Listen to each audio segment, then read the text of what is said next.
안녕하세요. 전 37살 직장인입니다. 현재 5살 된 딸과 전업주부인 아내, 이렇게 셋이 살고 있습니다.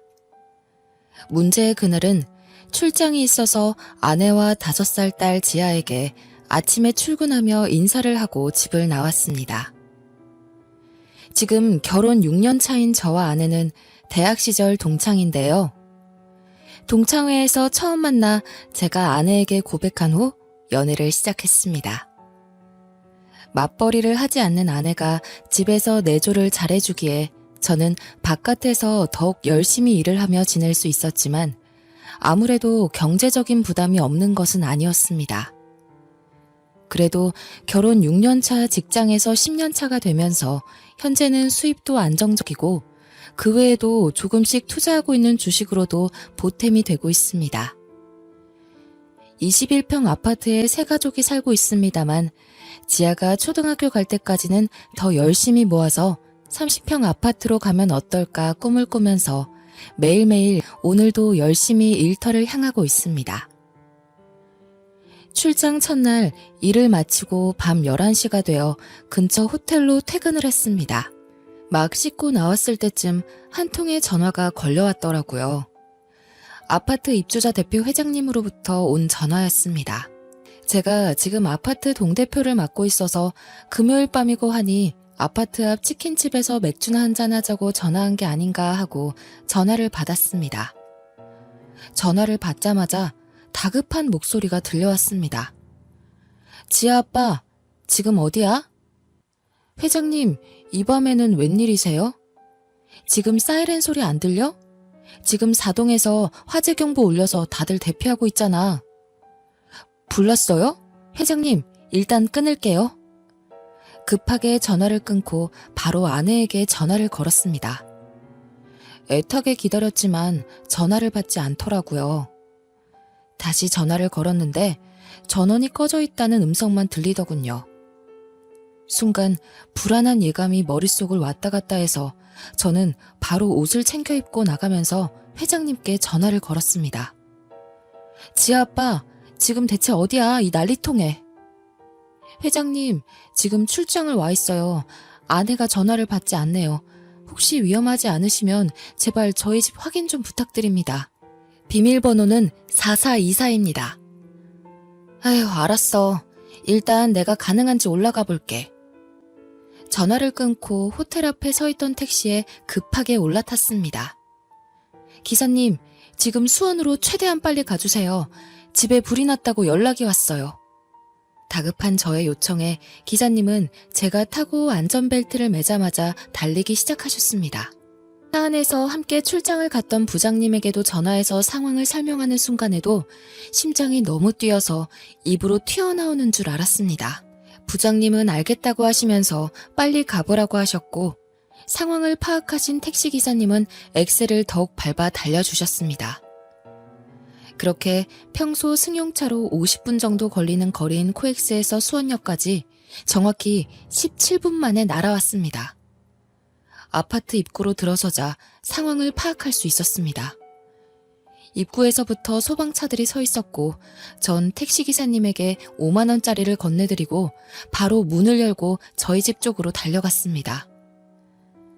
아파트 현관 쪽으로 가자 대피해서 내려와 있던 사람들끼리 웅성거리며 위쪽을 보고 있었고 불은 진압된 듯 보였고 소방관들이 오가며 남아있을지 모를 것에 대비해 이곳저곳 점검하고 있었습니다. 불이 난 곳은 제가 살고 있는 8층 바로 아래 702호였습니다. 702호 아주머니와 수첩을 들고 있는 소방관이 이야기를 주고받는 것을 보았고 저는 회장님에게 전화를 걸었습니다. 전화를 받은 회장님이 근처에 있어서 바로 찾을 수 있었고 가족들의 안부를 확인하려는 순간 지아 아빠 왔니? 회장님의 손을 잡고 걸어오는데 지아는 머리가 헝클어져 있었고 왼쪽 팔에 붕대를 감고 있었습니다. 놀란 저에게 회장님이 설명을 해주셨습니다. 저와 전화를 끊고 계단으로 저희 집에 올라갔는데 문을 열어보니 아무도 없었다고 합니다. 바깥으로 내려왔더니 소방차에 함께 온 구급차에 지아가 울면서 응급조치를 받고 있었다고 합니다. 사이렌 소리에 계단을 이용해 혼자 바깥으로 나오다가 거의 다 내려왔을 때쯤 사람들과 부딪히면서 넘어져 구급차로 데려갔다고 합니다. 다행이다, 지아야. 이만하길 다행이야. 아빠, 무서웠어. 딸이 뭔가 이야기를 하려고 하던 그때 소방관이 말을 걸어왔습니다. 801호 안전하게 모두 대피하신 건가요? 저 집에 있던 아내가 보이지 않는데요. 집에 계셨던 건 맞습니까? 이 시간이면 아내도 딸과 함께 집에 있을 시간인데요. 소방관은 저의 얼굴이 창백하다며 괜찮은지 물었고 전 아직 아내를 못 찾은 거에 안심을 하지 못하고 있었습니다. 일단 장인 장모님께 연락을 드렸고 저희 부모께도 연락을 드렸습니다. 아내의 안부를 확인하는 것도 중요했지만 지아를 데리고 병원으로 가보라는 소방관의 말에 일단 구급차를 타고 지아와 함께 병원으로 갔습니다. 회장님에게는 혹시라도 아내를 발견하면 연락 부탁드린다고 말해놨습니다. 구급차 안에서도 몇 번이고 아내에게 전화를 걸었지만 역시나 전원이 꺼진 채로 연결이 되지 않았습니다. 무슨 일이 생긴 건가 안 좋은 생각들이 머릿속을 가득 채우고 있었습니다. 병원에 도착했을 때였습니다. 갑자기 전화벨이 울렸습니다. 아내였죠. 여보세요? 아, 미안. 충전을 안 해서 배터리 나간 줄도 몰랐어. 지금 보니 부재중이 많이 와 있었네? 왜?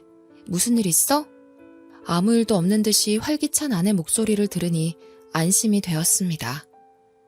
하지만 지금 이 상황이 어떻게 돌아가는지 이해가 안 갔습니다.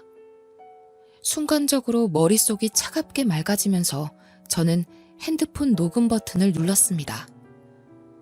여보, 지금 어디야? 지금? 당연히 집이지. 갑자기 웬일이야? 지아는 벌써 자. 지금이 몇 시인데 오늘 낮에 신나게 뛰어놀고 아까 10시도 안 돼서 잠들었어. 왜? 목소리 듣고 싶었어? 당신 진짜 집에 있는 거 맞아? 뭐야, 지금 나 시험하는 거야? 이 시간에 내가 가긴 어딜 가? 그러면서 아내는 오히려 저에게 발끈하는 거였습니다. 그런 당신은 요즘 출장이 좀 많아. 진짜 출장 간 거 맞아? 당신 출장 간다고 하고 바람 피우는 거 아니야? 여보, 하루하루 지아 돌보랴 살림하랴 얼마나 정신이 없는데 지금 어디서 나를 의심해? 여보, 내 얘기 좀 들어보라고. 그게 아니라 지금 당신 진짜 집에 있냐고. 아, 그러니까 그럼 내가 지금 집이 아니면 어디 있겠냐고. 조금 전에 아랫집에서 불이 났어. 아랫집에서 불이 나서 아파트 사람들이 다 대피했었다고. 우리 집으로도 연기가 많이 들어와서 그 흐름이랑 탄 냄새가 진동을 해서 집에 들어갈 수가 없어. 그런데 지금 당신 집에 있다고? 뭐? 진짜 불이 났어? 당황해서 말을 더듬는 아내 뒤에서 작은 목소리로 왜? 무슨 일 있어? 라고 말하는 남자의 목소리가 또렷이 들렸습니다. 지아는 괜찮아? 괜찮냐고. 엄마 없이 혼자서 대피하다가 계단에서 넘어져서 팔을 다쳤어. 지금 병원에 있어. 그런데 당신 지금 어딘데? 도대체... 근데 나 지금 옆에 있는 남자 목소리 다 들었어. 지아가 엄마 찾으니까 당장 병원으로 와. 통화를 마친 저는 조금 전에 녹음한 파일을 양가 어른들에게 보냈습니다. 병실에 들어가자 양가 부모님들이 다 오셨습니다. 지아의 표정이 뭔가 불안해 보였습니다. 지아야, 괜찮아. 갑자기 지아가 울면서 화재 경보 소리에 잠에서 깨었는데 엄마가 보이지 않았고 집에는 연기가 차 있었다고 합니다. 무서워서 혼자 문을 열고 바깥으로 나왔고 엘리베이터가 작동이 안 돼서 계단으로 혼자 내려가다가 넘어졌다고 합니다. 그러면서 마치 엄마 허락도 안 받고 움직여서 다친 것 같은 생각이 들었나 봅니다. 엄마한테 혼날 것만 같아서 불안해했던 것 같습니다. 아니야, 지아야, 잘했어. 혼자서 그렇게 해줘서 오히려 아빠가 고마워. 잘했어. 그렇게 지아를 안고 토닥여주던 저는 순간 머리가 어지러지며 그대로 정신을 잃었습니다. 다음날 눈을 떠보니 병원 침대였습니다. 옆에는 지아와 제 어머니가 계셨습니다. 나 어제는 진짜 놀랐잖아. 얼마나 긴장하고 있었길래 병원에 와서 쓰러져? 그나마 다행이야. 처음 불이 난 걸 전화를 들었을 때부터 집에 왔을 때, 지아를 찾았을 때, 그리고 아내와 함께 있던 남자의 목소리를 들었을 때까지. 충격의 연속에 제가 많이 놀랬나 봐요. 잘 참고 오다가 한순간 긴장이 풀어지면서 기절을 하고 말았던 겁니다. 지아는 다행히 골절은 아니어서 팔에 임시로 했던 깁스는 제거했습니다. 걱정하는 지아에게 미소로 안심시켜 주었습니다만 제 마음속에는 아직 아내의 일이 신경 쓰였습니다. 그때였어요. 병실 문이 열리고 아내가 들어왔습니다. 그리고 지아에게 먼저 인사를 건넸지만 지아는 할머니 품에서 떨어지지 않았고 엄마를 쳐다보지 않았습니다. 아내가 저에게 말했습니다. 어떻게 된 거야? 걱정했잖아. 생각보다 멀쩡해서 다행이야. 어서 일어나서 퇴원하자.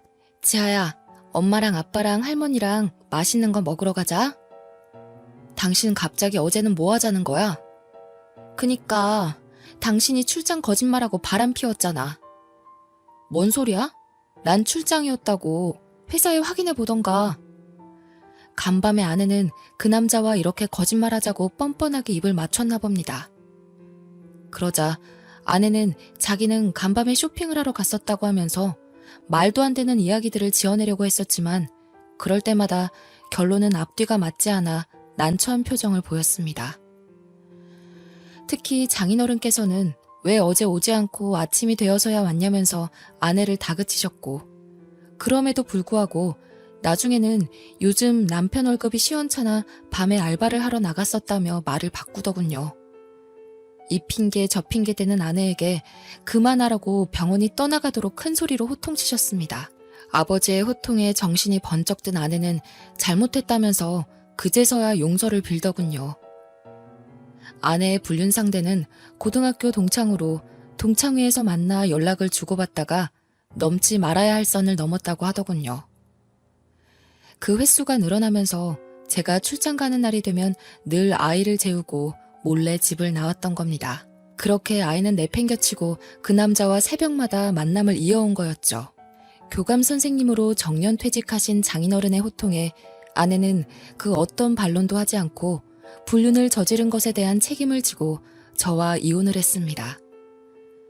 장인어른은 지아 교육을 위해 쓰라며 위자료로 큰 돈을 보내주셨고 그동안 전업주부였던 아내는 이제 다시 일자리를 알아보면서 지아의 양육비를 보내야 하게 되었습니다.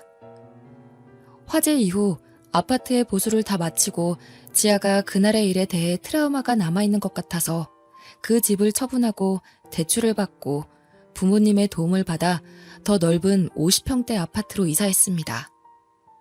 지금은 할머니 할아버지와 지내고 있어서 지아의 마음이 많이 안정적으로 돌아온 것 같습니다. 사람의 앞날은 누구도 알 수 없는 것 같습니다. 하필 그날 아랫집 아주머니가 빨래를 삶는다고 올려놓고 방에서 드라마 삼매경에 빠졌던 것이 생각보다 큰 불길에 아파트 전체가 대피하는 사태가 발생했고 그로 인해 은밀하게 이어져 왔던 아내의 불륜 행각이 꼬리를 잡히게 되었습니다. 이런 걸 볼 때 사람은 항상 착하게 살아야 하는데 저희 아내는 그렇지 못했죠. 아무도 모른다고 생각하겠지만 하늘은 알고 있다고 생각합니다. 제 이야기는 여기까지입니다. 감사합니다.